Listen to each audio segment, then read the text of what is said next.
concerns of masks. I want to know, at what point in time did the Genesee County Health Department supersede the Michigan Department of Health?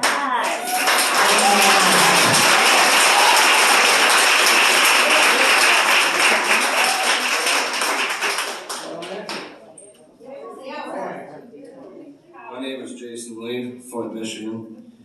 I have 3 daughters that attend Kearsley District. 2 of them attend Armstrong Middle School this year. One is going in the 6th grade and being forced to wear a mask. One in the 7th grade but does not have to wear a mask. My daughter, who is being forced to wear a mask in the same school that her older sister does not have to wear one, keeps asking how is it fair that she has to wear one and not her sister. She and my youngest, who is also forced to wear a mask, are now fearful, thinking that they're more apt to getting the COVID than their older sister. So if we give in and we don't stand up, what's next? Forcing them to get vaccinated without our consent?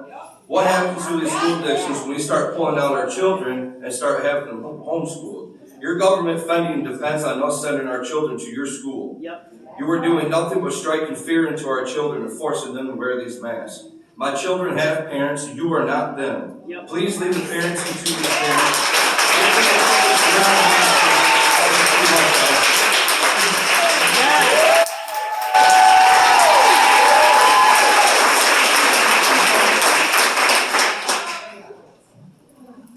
My name is April Delore and I live in Flint, Michigan.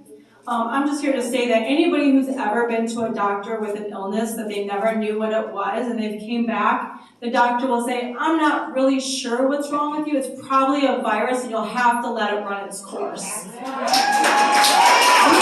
never worn a mask because of a virus. We've always been told it has to run its course. How is this virus any different? We have the flu virus that kills people, but apparently last year it didn't kill anybody. This year we have COVID that's just killing everybody apparently. Nothing else is. We have kids that are going to be wearing masks. I was a preschool teacher for 13 years. There's no way you're ever going to get a little kid to keep a mask on. They wipe their face, they spread boogers, they throw up, they breathe in your face. It's impossible. You're putting unrealistic expectations on kids and you're causing a bigger problem. It's called the mental health problem. It's bigger than the virus itself. There are people out there really committing suicide, writing letters. I have to wear a mask at work for 8 hours a day. It's inhumane. It makes me feel like I would like to just quit my job. How practical are you putting these restrictions on anybody? You're forcing people out of jobs, you're forcing kids out of school, and I'm going to say to all these parents here today, if you don't get what you want from this board or any other board, you need to do a mass exit.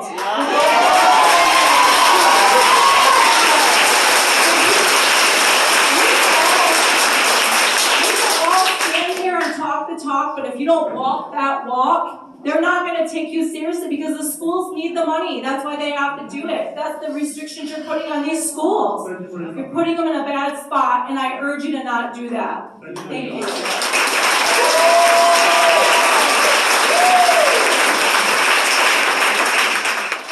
My name is Tony St. John. I'm from Grambling. I'm a mother of 9. 2 of my sons have served in the military. One did 2 tours in Iraq, one in undisclosure in Africa, and also in South Korea. One is currently disabled from the military after 9 years. I still have girls that are in school. Last year was horrendous. I know 3 teenagers that committed suicide, and my daughter was almost 1. It was,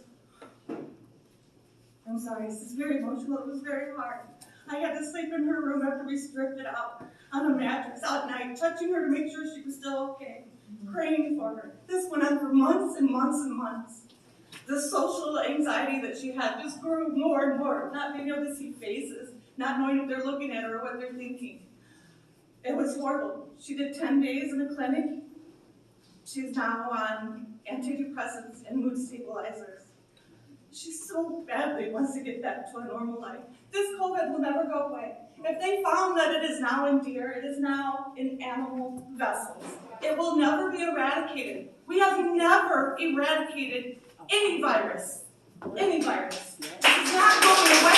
It's not going away. survivable. Yeah. We can't keep doing this. We have to live. We are people. That is what we're meant to do, is live. This is not living. Thank you.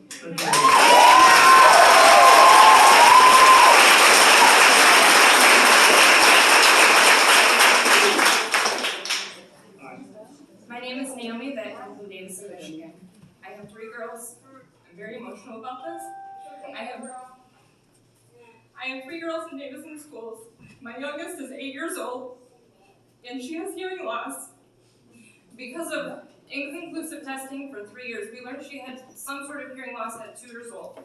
Because of inconclusive testing for 3 years, she did not receive hearing aids or receive the proper testing until she was 5 years old.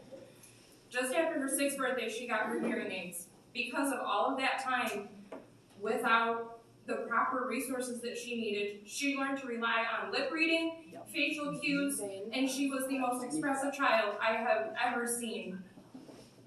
Because she did not have that core foundation, when we learn to speak at 2 and 3 and 4 years old, and our communication just grows and grows. She did not have the opportunity for that. So she got her hearing aids when she was 6 years old. The next school year, she did kindergarten twice. And she was in speech therapy. The next school year was cut short because of COVID. She went to the last school year, she was in 1st grade, and everyone was at school in masks. She came home every single day, just completely worn out. When you have hearing loss and you can't hear, and you cannot understand what your classmates are saying to you, you cannot understand what your teachers are saying to you, it breaks you. I also read lips. I also have some hearing loss, and I went to the Secretary of State, and I came home just completely a mess because it was so stressful for me. And she does that every single day of her life. She is 8 years old. She does not get to have the full resources that she should be able to have as a 2nd grade child to fully communicate with her classmates. Thank you very much for your comments. Let her finish.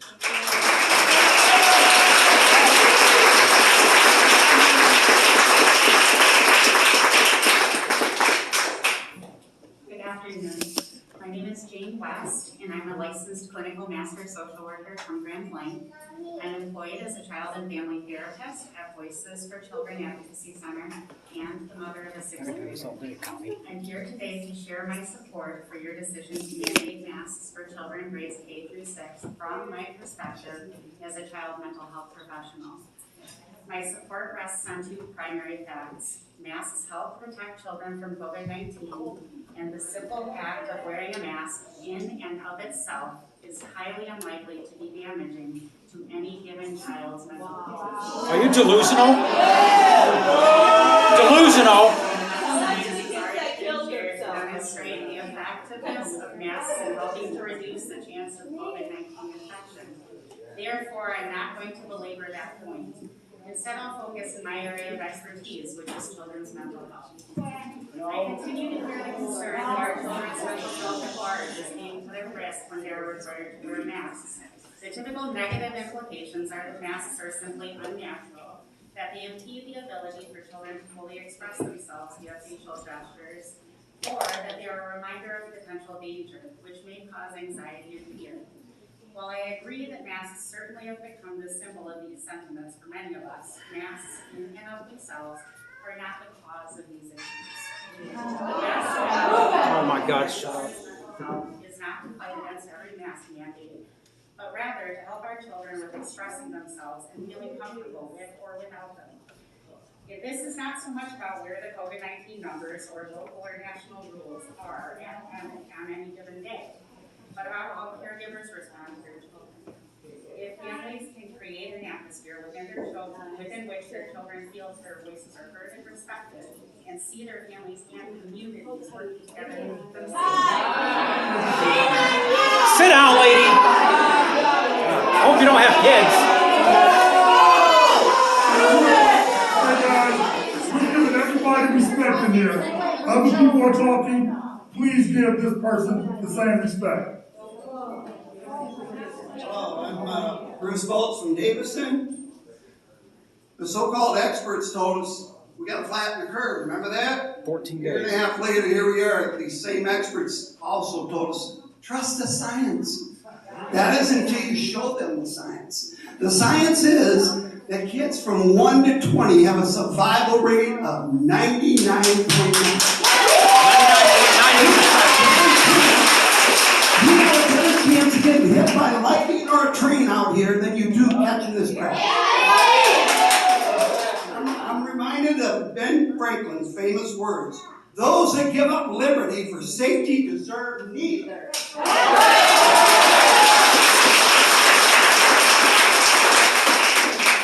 I find it interesting that the person that cowardly made this last-minute decision to put on our kids is not here. She's on vacation like her president. Here, let me read you this quote from a Hungarian Jew for the last days. People wonder how it is we didn't do something. We didn't run away. We didn't hide. Well, things didn't happen at once. Things happened very slowly.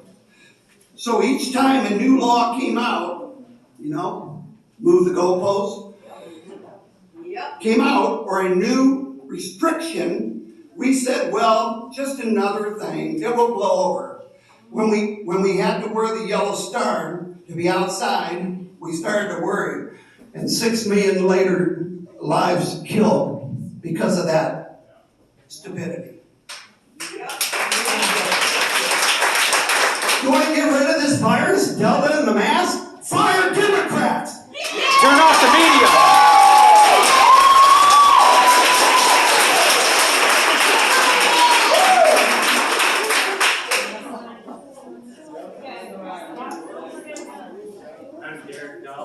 Davison, Michigan. I'm the proud father of a 10-year-old daughter who currently goes to Davison, Michigan. I'm not a doctor, but I am a licensed engineer, federally recognized. I have automotive training, I have commercial business training, I have commercial building training, residential building training. One thing across the board, carbon monoxide detectors. If you own a business and you allow carbon monoxide to kill your patrons, you are liable. If you guys want to force my daughter to wear a mask in school, including gym class, which in my opinion is a slow feed of CO2 into a growing mind, which needs oxygen to develop, that is child neglect, child endangerment, and borderline premeditated homicide. And I will hold board members responsible that put yes on the board to this restriction to my rights.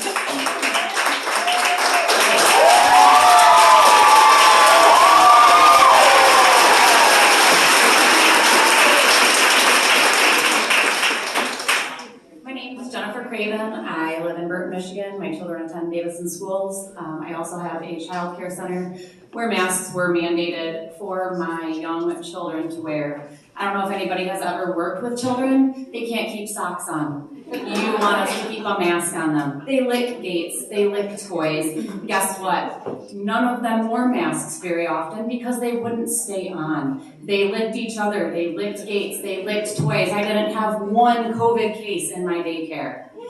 Now, Dr. McCummala comes up here and wants to discuss the disruption in class when the kids are out because they have COVID. That's great, Dr. McCummala, but have you ever sat in a school? Have you ever served on a PTO? Because I do, and I'm in that building as much as I can. I will say that there's more disruption for our teachers, for our students, for the staff, coming in and having to talk to these children about putting their masks up. Pull your mask over your nose. Pull your mask on over here. They're there to teach our kids. They're not there to tell them to put a mask on. Our admin is working diligently currently to make sure that everything is set in place.